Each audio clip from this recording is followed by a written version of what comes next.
Lalu Abraham berangkat dari situ ke tanah Negeb, dan ia menetap antara Kades dan Shur.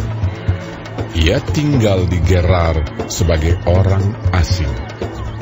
Oleh karena Abraham telah mengatakan tentang Sarah istrinya, "Dia saudaraku," maka Abimelek raja Gerar menyuruh mengambil Sarah.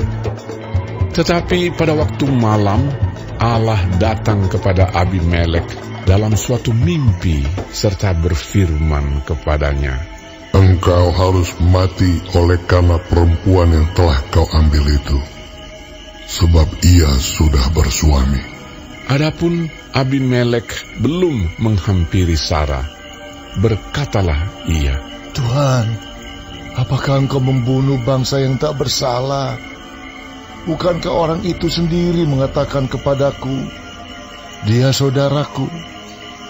Dan perempuan itu sendiri telah mengatakan, 'Ia saudaraku.' Jadi hal ini kulakukan dengan hati yang tulus dan dengan tangan yang suci."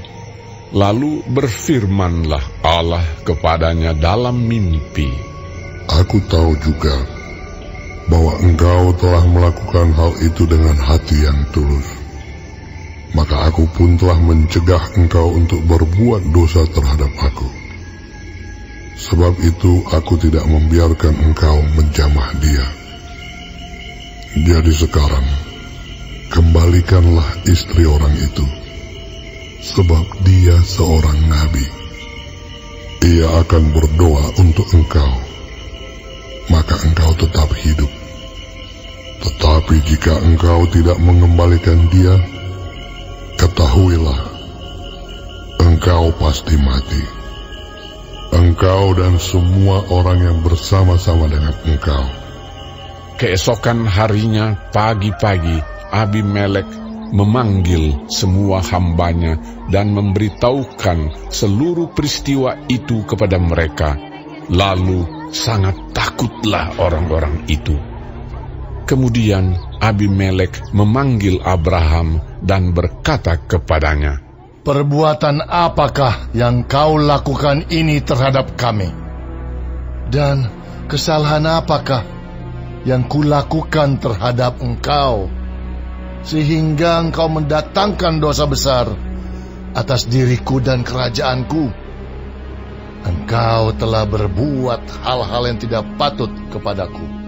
Lagi kata Abimelek kepada Abraham, "Apakah maksudmu, maka engkau melakukan hal ini?" Lalu Abraham berkata, "Aku berpikir, takut akan Allah tidak ada di tempat ini. Tentulah aku akan dibunuh karena istriku. Lagi pula ia benar-benar saudaraku. Anak ayahku hanya bukan anak ibuku, tetapi kemudian ia menjadi istriku. Ketika Allah menyuruh aku mengembara keluar dari rumah ayahku, berkatalah aku kepada istriku, 'Tunjukkanlah kasih-Mu kepadaku, yakni katakanlah tentang aku di tiap-tiap tempat di mana kita tiba. Ia saudaraku.' Kemudian Abimelek mengambil kambing, domba, dan lembu sapi, hamba laki-laki dan perempuan, lalu memberikan semuanya itu kepada Abraham. Sarah, istri Abraham, juga dikembalikannya kepadanya. Dan Abimelek berkata, "Negeriku ini terbuka untuk engkau. Menetaplah di mana engkau suka." Lalu katanya kepada Sarah, "Telah kuberikan kepada saudaramu 1000 sikal perak. Itulah bukti kesucianmu bagi semua orang yang bersama-sama dengan engkau. Maka dalam segala hal engkau dibenarkan." Lalu Abraham berdoa kepada Allah, dan Allah menyembuhkan Abimelek dan istrinya dan budak-budaknya perempuan, sehingga mereka melahirkan anak. Sebab tadinya Tuhan telah menutup kandungan setiap perempuan di istana Abimelek karena Sarah, istri Abraham itu.